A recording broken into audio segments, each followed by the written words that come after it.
All right, we back on sports.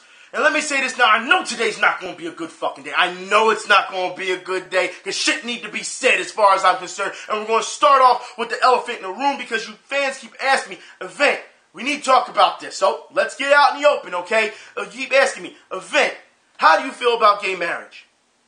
Does it look like I give a shit? Not one fucking bit. You want to know why? Because I don't care what those people do. I do not care if two people that I don't know exist, man or woman, and they will get married to each other. How does that affect me? How does that bother me? I don't understand how that bothers anyone. Who cares? There are more important things to think about and talk about than that shit as far as I'm concerned. And everyone all of a sudden got every fucking yahoo coming out of the woodwork saying, oh, this is wrong. This is destroying the fabric of America. If you don't go to fuck somewhere with that old bullshit, don't sit here and fucking tell me that is what's destroying the fabric of America. Don't tell me that shit, okay? You got people just not too long ago, the previous week, 2 weeks here in Philadelphia, in West Philly, and North Philly, toddlers are being shot by shotguns. Toddlers.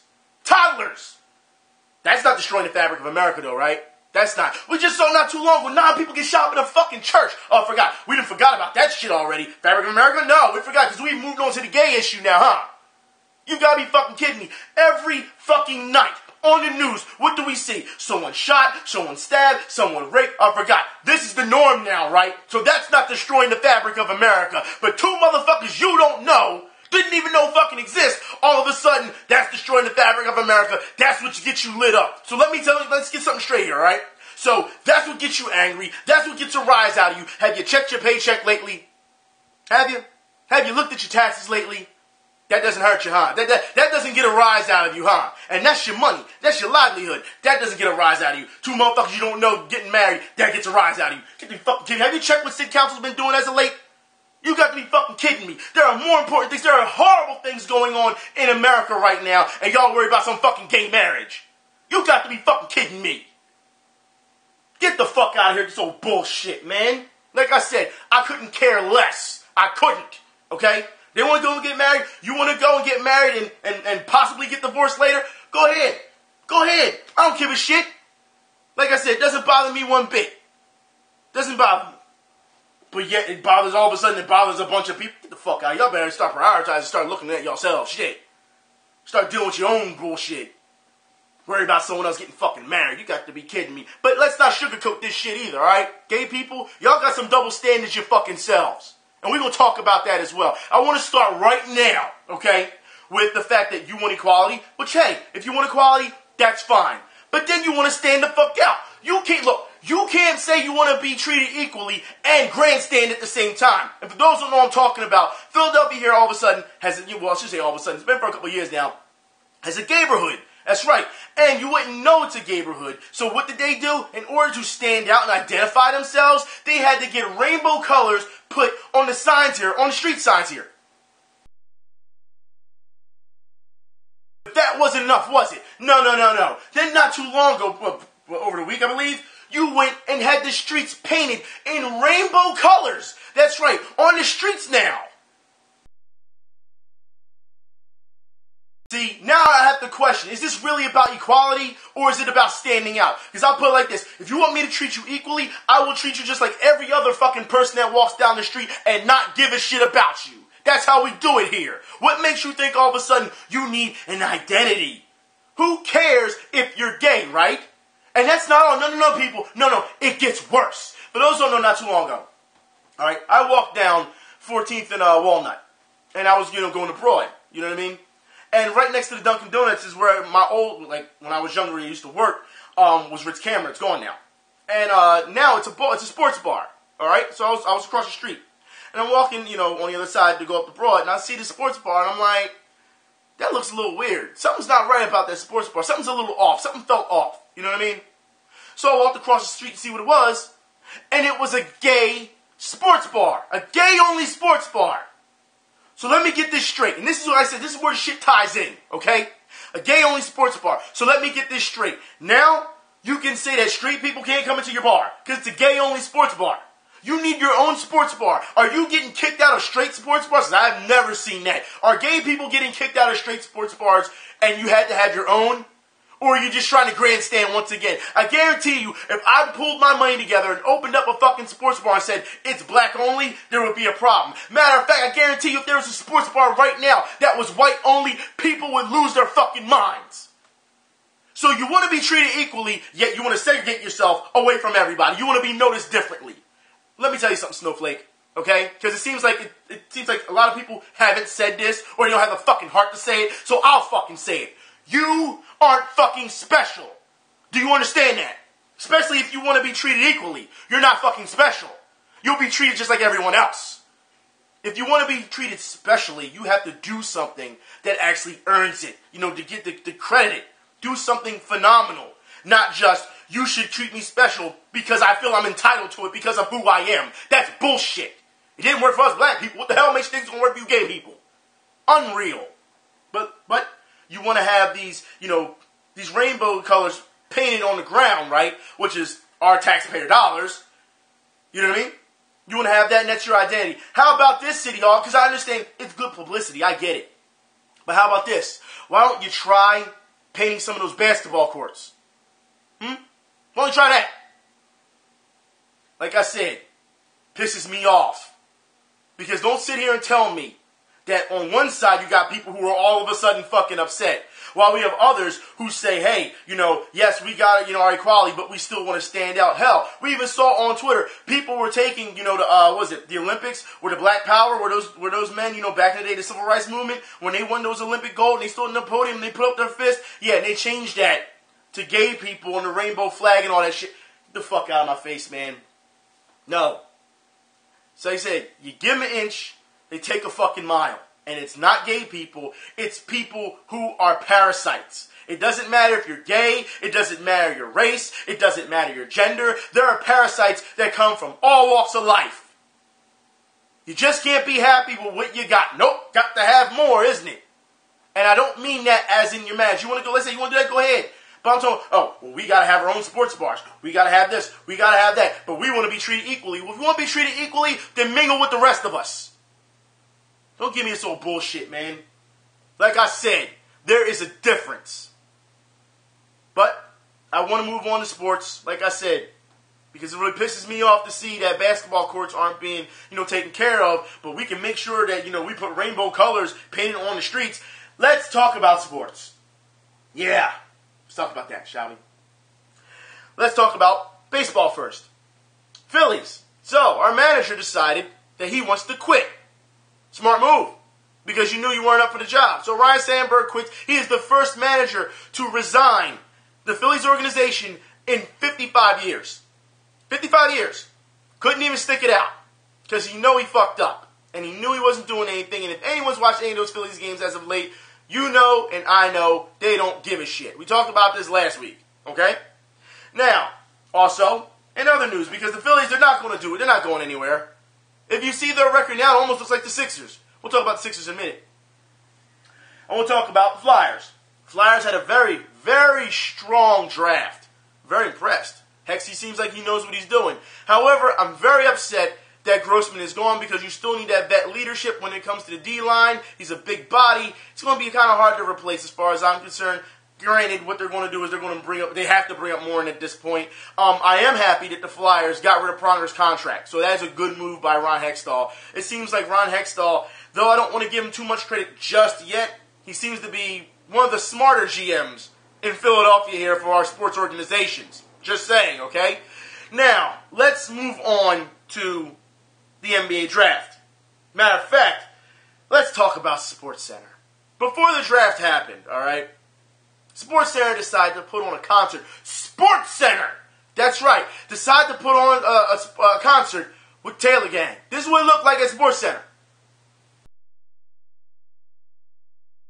Going after that demographic again, I see. Huh, Disney? Huh, SportsCenter? Huh, ABC? Huh? Going after that, huh? So, here's a question. Since y'all want to, appeal to that demographic, when you going down to the hood to help them? But, not going to do that? That's what I thought. Anyway, let's move on. Let's talk about the Sixers draft. Now, as we know, the Sixers, we wanted Russell. We wanted, but we knew the Lakers were going to take Russell due to the fact that the Lakers, when they were trying to make their trade moves with the Kings, they seemed to have been set up for that. We knew that the Lakers were not going to stay in NBA purgatory, but for so long, due to the fact that They're the LA Lakers. We knew this. And you knew Kobe was going to say, look, if you don't get a better team soon, I'm leaving. You knew it was going to happen, okay? So Minnesota took their pick, which was a good pick, Timberwolves. And then the Lakers took Russell. Us Sixers fans were a little upset, but I had said before, you should more than likely look at Okafor. That's what you should look forward to. We need, for a big man to be a true center, be due to the fact that let's be honest here. Okafor is insurance, and if anyone has seen Okafor play, you know he is very, very, and I'll say very green. But he has talent. He does. He has a higher ceiling, if you ask me. So, yeah. Okay, we took Okafor. Now, the problem with that is, then you have people who are very upset that want Embiid traded. Let's get something straight here, people. All right? For those who know basketball. If we got Okafor that night, and then you're automatically demanding that Embiid is traded, you understand that his stock, they would have got nothing for him if he was traded right now. You understand it, right? You have to understand that if you are going to trade him in the future, you have to make sure that he's worth something. Meaning, he has to perform first so that people can see that he can play, because this doesn't want to be another Andrew Bynum issue. And I say that due to the fact, I shouldn't even say Andrew Bynum. I should say Greg Oden. You don't want that issue. Due to the fact that, hey, no one's going to take this guy's contract or take him off your hands unless you give him 1,000 pieces or picks to go with it. So no, you keep Embiid and you have Okafor for insurance. That's what you do, okay? However, in this draft, we needed a point guard. That's what we needed. That's why you shouldn't have got rid of MCW, but you did anyway, didn't you? Now you got nobody. You didn't address it in the draft. You went and got a bunch of centers, a power forward, and a shooting forward, I believe. And you got nothing for it. You got nothing to show for it. It got to the point in the second round where ESPN was actually saying, well, these are just warm bodies at this point. They're not really talented. They're just warm bodies. That's what they're doing. They're livestock at this point. And as we know, for those who didn't see it, I should say, Okafor afterwards, on Twitter, the Sixers took his picture with his hat on, and Okafor looked like he was so upset that he didn't want to be here. And the Sixers pulled that picture off of their Twitter. They removed the tweet. That's right. And then when he was announced, unreal. When he was announced, you should see how he acted when he got his jersey. Check this out. Does it mean that he doesn't care? No, it doesn't mean that yet. At least not yet. We'll have to see in his play, okay? But I can see that really wearing down. He's already acting like that with the jersey. Can you imagine in the season when they start losing really badly? Can you imagine that? Just saying, all right? However, when he was picked, you have these stupid fucking fans who really believe in this process.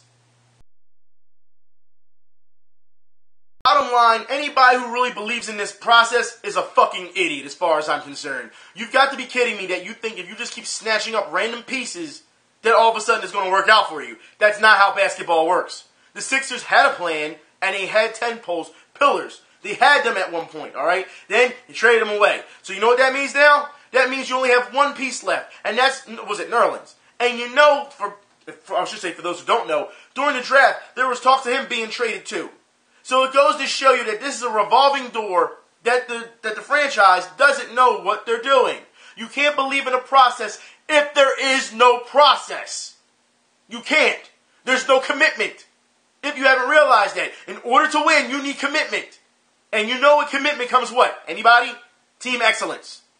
And we haven't seen that. The Sixers have no idea what they're doing. And for anyone who thinks that just because you got Okafor, that this is all of a sudden going to be a winning team, you got to be kidding me. You didn't go get a point guard, which means either you got to address it in free agency with a veteran, or you're really going to hand Tony Roten the ball and say, go at it. That would be the biggest fucking mistake you've made. You made that mistake last year and look what it cost you. You've got to be kidding me. Don't do that. The Sixers have a lot of work now. A lot. This is not like you can count on certain guys anymore. No. You want to work your way through these ranks, because let's be honest here. Last year, there were a lot of D-League players who didn't deserve to be on that floor who played. A lot of them.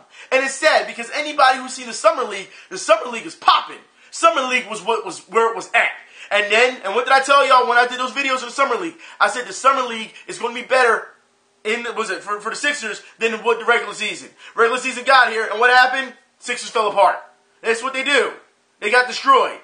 But also understand that I'm looking forward to this Summer League because I want to see, I'm really hoping I'm really hoping that Embiid, because as we know, more likely he's not going to play this season coming up. You know what that means? That means if he does play, if there's a possibility, it will be later in the season. I would like to see what Nerlens, Okafor, and Embiid on the floor at the same time, healthy, could do. But I don't think we're going to ever see that. I think somebody's going to be trade bait eventually. Because, as we know, Hinkie loves to make these moves, and they come out of nowhere because he wants to keep stocking picks. And guess what? It doesn't matter if you stock picks if there's no talent pool to stock for them. You understand it, right? There's no guy out there. There's not the guy. There's no guy out there. There's no guy you can hand the ball to and say, hey, put this team on your fucking back. This is what you can do. There's no guy out there who can do that. But people don't see that. Like I said, basketball, because people are so obsessed with the guy syndrome, you have to understand that basketball has turned into wrestling. And what I mean by that is, it's turned into a superstar-driven league where they create fucking superheroes. And when those superheroes fail, they get bagged on. You understand that? If you haven't noticed that. Everyone needs help every once in a while. But when you promote a guy as being the best, or like I said, it's the promotion. And it's not just the media, it's how the machine is ran with the NBA. So you have to hold them accountable when they do their advertising or when they try to sell you on said player. Because as we know in sports in general, whether it's baseball, basketball, football, whatever, we know that they try to make their athletes look like gods compared to the blue-collar worker. Because they get paid so much. And then you have people saying, well, you get paid millions of dollars, you should be able to do this. Like they're a robot because they're a superhero. And then you say, no, that's not how it works because they're still human. You have to understand what is going on. The Sixers have no plan. That's falling apart. They don't have a point guard. They don't have a legit bench. Like, what do you expect them to do? At this point, they're tanking. And this season's going to be no different. But they want you to keep believing. Look, the fan base doesn't deserve this. And then people keep thinking, well, you know, it's Hinkie. You got to think. You got a bunch of D-League players last year. All right? You got some rookies. And you got, was it a first-year coach? He ain't going to do shit. They weren't going to do shit last year. This year will be more of the same. Because that now, second-year, head coach finally, still won't do anything. The thing we heard every night, in and out, I'm proud of my guys. Y'all got beat by 40. Proud of my guys. Because he needs to keep morale up. Because these guys who's getting paid all this money, they keep getting beat. Their heads beat night in, night out. And their morale goes down. Then you see them not caring anymore. The Sixers right now are, I won't say the absolute worst because we've seen worse, but they are a fucking joke. They are laughable. You could probably find 5 guys on the street that can beat them. They're starting 5. That's how bad it is. It seems like nobody really wants it. There's no heart. But you got to look at the players and say, hey, look, I understand you're not showing no heart if your front office isn't showing you any commitment and showing you no loyalty. Hinkie's already made it known. Everybody's replaceable. Everybody. If the deal is right, it's expendable. And that's not how you treat your players. Because when players hear that, they're like, well, if I'm expendable, then fuck you. Why should I play hard? I'm going to sit here and collect a check. And as we know, if you want to come to Philadelphia, you can ask Chris Webber. All right? You want to come back and collect a check? You're not going to win a championship, but you get paid big time. The days of Billy King, man, they killed us. But no one's talking about that. Nope. Sam Hinkie is so bad at what he does, I believe, that it almost, and I showed you guys on Twitter, and the moves that happen with the Eagles, and you see these trades, they're very Hinkie-esque, are they not? And just when you thought the Sixers were horrible, then you gotta look at the Knicks. And for those who didn't see the highlight, and I mean the highlight of the NBA draft, get ready. The 4th pick in the 2015 NBA draft, the New York Knicks select Kristaps Porzingis from Liepaja, Latvia. He last played for Sevilla in Spain.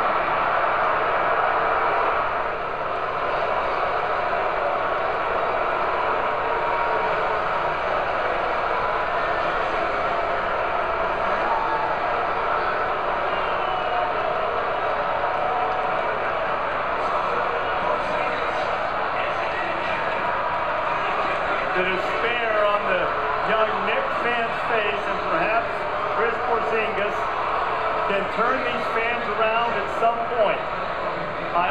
Knicks fans. That's how you like. And you know what? From now on, I don't ever want to hear about Eagles fans booing McNabb when he come out. That is worse. That's a lot worse. And the thing is, even Carmelo Anthony came out and was like, I'm mad. Like, so, Knicks fans, look, I understand that you're upset, and I see where the pick is going. We've seen this guy's tape. We've seen that he can play, but I have to agree with the rest of you. I wouldn't have picked him so early. But then again, you never know. Maybe it'll work out for you. Because the other trades, the other moves that you've made, they're going to work out for you. The other, players that you got. So, the Knicks should be okay. I just felt that was hilarious. I thought it was absolutely hilarious to see that. That was the best thing that happened the night of the draft. It just was. We saw other players, and I have to say this now. There were a lot of players that got picked, and they went to, their respective teams, and rightfully so. However, I will say this. The Cavs, that is just a whole mess right there, what's going on with the Cavs. As we know, LeBron opted out and Kevin Love opted out. However, they're going to restructure their, they're just going for a new contract. They will be back. Well, at least LeBron probably will be. I don't know about Kevin Love. But more likely, they'll be back to play. So you shouldn't have to worry about that, Cavs fans. I mean, we all saw this coming, right? All right, it's not that big of a deal. I will say that the loser in all of this, I will say, it has to be the Sixers. I will say that in this draft. Because we went in, it's quite obvious that Sam Hinkie went in looking to get a point guard. And when that was off the table, he was like, we're just going after Okafor. We're just going to go big. And here's the problem with that when you try to go big. Okay? Even though these guys are big and they're athletic, when it comes to transition offense and defense, big guys aren't the first down the court. All right? They're not. They don't have a history of being the first down the court. So if a smaller team, you put a smaller team on the floor, those big guys, there's a problem. There's going to be a huge problem with mismatches. I'm just saying, yeah, we get big, yeah, we can defend the rim, but you got to be able to run back to the rim first.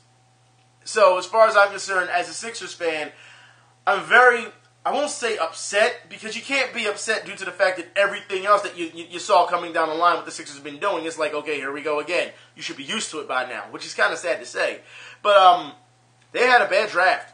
They did. They said they went too big. They didn't even try to go small. Look at the size of those players. I'm just saying, all right? But you got players now. We will see what happens, in the Summer League. I am definitely looking forward to Summer League. A lot of trades during the NBA draft as well. And you know what? It held up a lot when it comes to being on the clock and getting your picks. I also want to say that ESPN did nobody any favors by going to commercial and still showing people that are being picked on the bottom ticker. So those guys who actually went there so they can have the experience to get up on the podium and shake the hand and be on TV and all that, you just phase those out, didn't you? It didn't even matter. That's kind of sad. In Twitter, they had already said that Twitter was going to be where you got your information the most, as opposed to the actual show that's going on, your presentation that you want everyone to watch. That Twitter is going to be the most important part of the draft, which is kind of sad on ESPN's part. But it just goes to show you, this is what it's about, man. The draft, it was fun because I watched the entire draft in its entirety. I thought it was fun. A lot faster than the NFL draft, of course, as you know, the NFL draft goes by days, so there's nothing you can do about that. A lot more fun and entertaining, I'll even say, than the NHL draft. And when it was here in Philadelphia, I went to the NHL draft. You know what I mean? So, it's one of those, I guess, just one of those things. You know what I mean? But it was really fun to watch, and when I watch again, yeah, just to laugh and see how fans react, and to see the sheer stupidity of fans.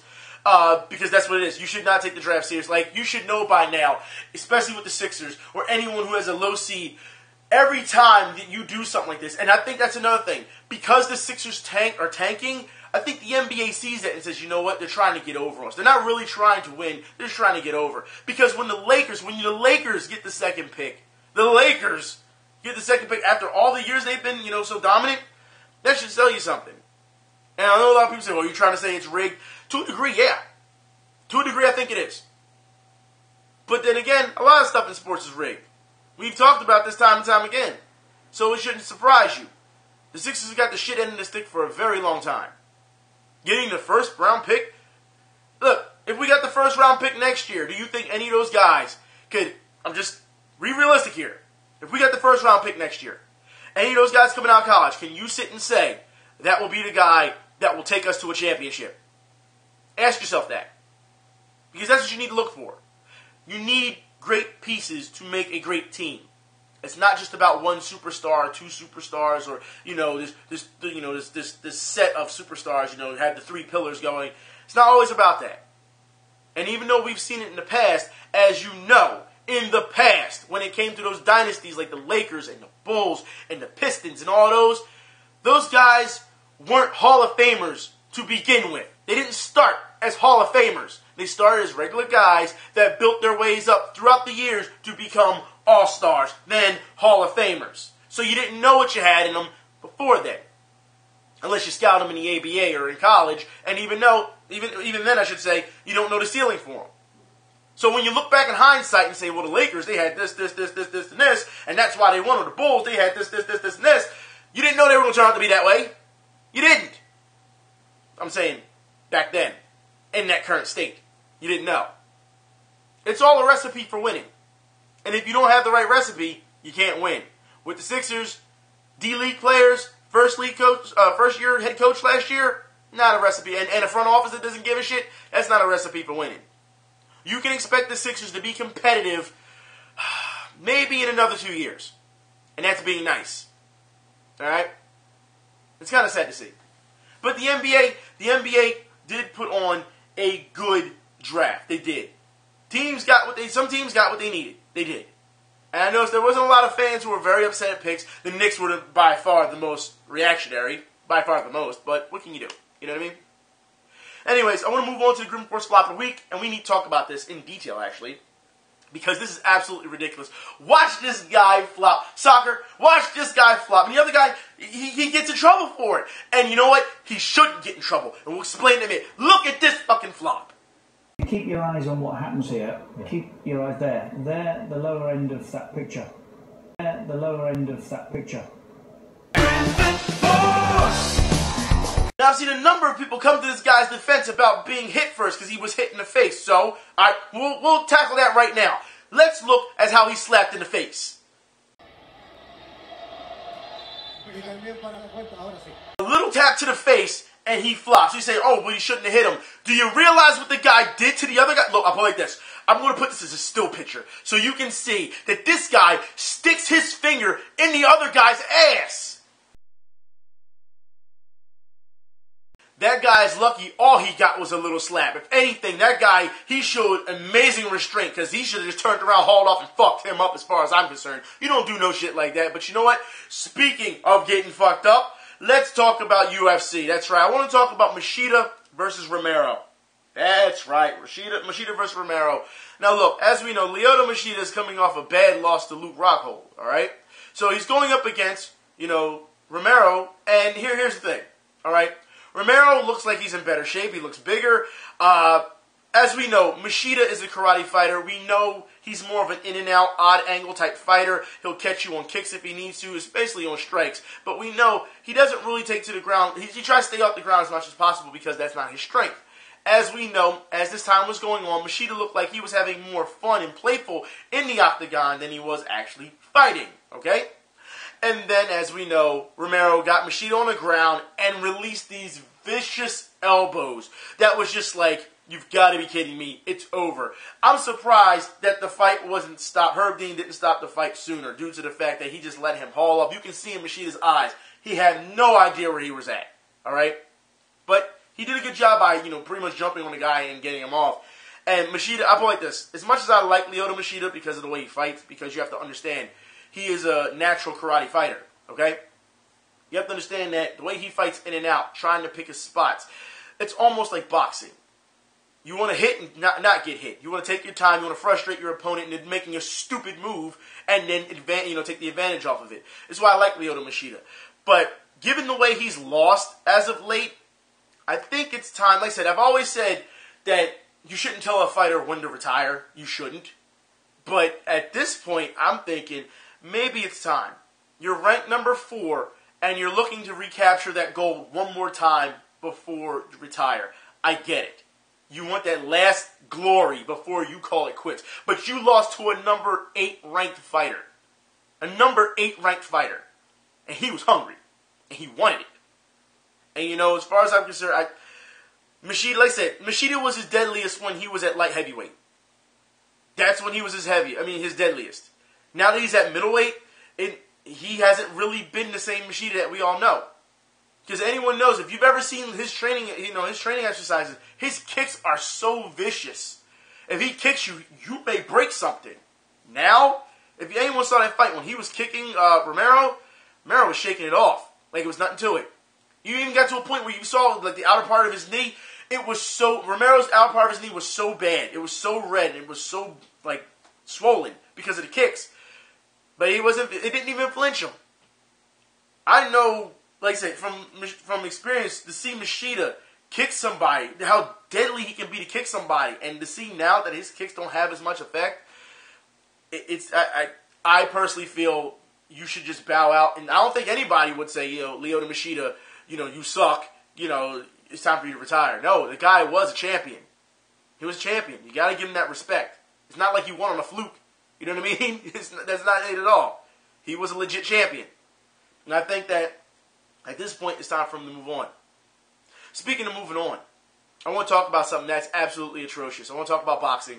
And I know you're going to say, Event, did you see Bradley? Did you see what happened and the stoppage? And they thought it was a stoppage. It was the end of the round. And for some reason, they still gave Bradley the fight. No, I only saw the highlights. I didn't get a chance to watch the fight. I will be watching the fight later, though. I will. So I may talk about it next week, okay? However, I will say this, and I need to talk about boxing for a minute. I need to talk about Rock Sports, Rock Sports Nation or whatever the hell Jay-Z wants to call it these days. His boxing. Yeah.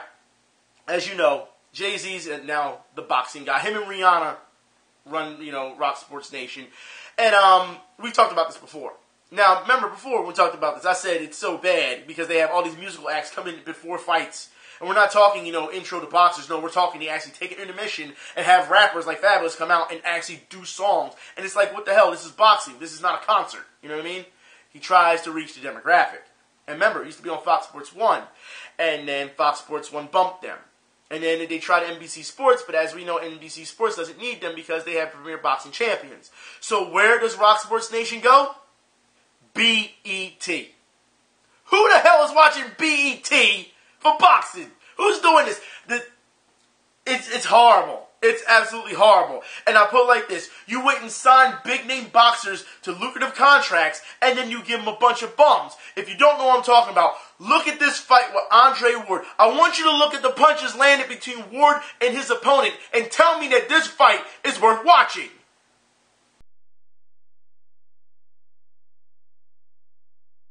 You only landed 10 punches, son? 10? Really? Look. That is not worth watching at all. And I understand that Andre Ward hasn't fought in a couple years because, his management problems. And you want to give him a warm-up fight, a tune-up fight. I get that, okay?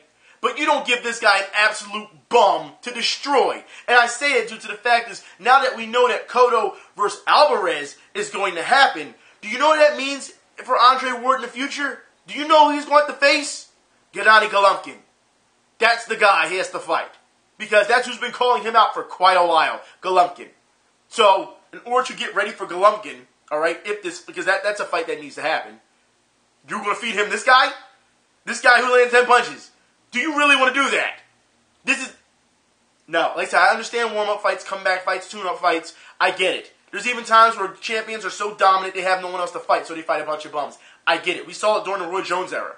We see it. We see this. Danny Garcia at one point did that. We see it. Okay? But you also have to understand that there are wolves out there who are hungry, who really want to fight. And it is not helping Andre Ward. Like I said, you understand when he gets his feet wet. But it's not helping Andre Ward, in this case, to fight a guy like that. Rock Sports Nation is a joke. Jay-Z and Rihanna should know better. It's sad that you really had to try and, elevate it to that demographic. It almost screams desperation that you went to BET for boxing. No one's turned on BET to say, when you guys told me on Twitter that BET had boxing on, I was like, the hell? I had to tune in. This is a joke, right? This is a joke. And I was like, no, this is real. This is reality. No. Rock Sports Nation needs a home. And when you have NBC showing boxing, ESPN showing boxing, you have Spike showing boxing on top of Bellator and kickboxing. You have Showtime showing boxing. You have HBO showing boxing. You have, at times, NBC, not just NBC Sports, but NBC in general showing boxing. You have CBS Sports showing boxing. Rock Sports Nation doesn't have a home. And if it doesn't have a home, then it's not going to survive. Even Esquire at times shows boxing and MMA. That's right. Because of who they're owned by. So it goes to show you that Rock Sports Nation is just left in the dark. And if they think that they keep, like I said, you keep signing lucrative contracts with big-time boxers, that's going to bring people. But that's not the case when they're sitting there. They're pretty much fighting guys and fighting a bunch of bums. That's not going to help. You got to give them some quality fights. And an overall aspect of presentation would help as well. ESPN, when they have Friday night fights, which is gone now, they had that gritty feel. And it was gritty. It was gritty as hell. And it's been that way for years. Now it's gone. You know, Showtime has their setup. It works. HBO has their setups because they deal with big-time promotions. That works. Premier Boxing Champions has a classy feel to it. You know what I mean? They have the guys out there in suits and get ready. You know what I mean? When, you know, the profiles and things of that nature. That presentation, it works. But this, Rock Sports, bringing out a bunch of dudes rapping and carrying. Don't nobody want to hear that shit. Don't want to hear it. They can't even see a fight. They ain't care to hear a bunch of rappers. You want to see a bunch of rappers go to a concert. You know what I mean? Like, it seems like they still don't know how the game, the boxing game is done, the promotion is done. And if they don't learn quick, they will fail. Doesn't matter if you have Cotto on your list. It doesn't matter, you know, because isn't that who they have? They have Cotto and Ward. They're like the big guys, I believe. As we know, Cotto is going to fight, you know, I believe it's Cotto, isn't it? I'm not sure. But to have Andre Ward is a big draw, but you have to also understand Andre Ward. People are saying, where the hell has Andre Ward been? It's been years. You got to get him out there. You got to get him some fights, some known fights. You can't put him out there with about 10 punches. You know, I'm done. I'm absolutely done for the day. Anyways, I will talk to y'all later. Y'all be safe. I got shit to do. I'll talk to y'all then. I'm out.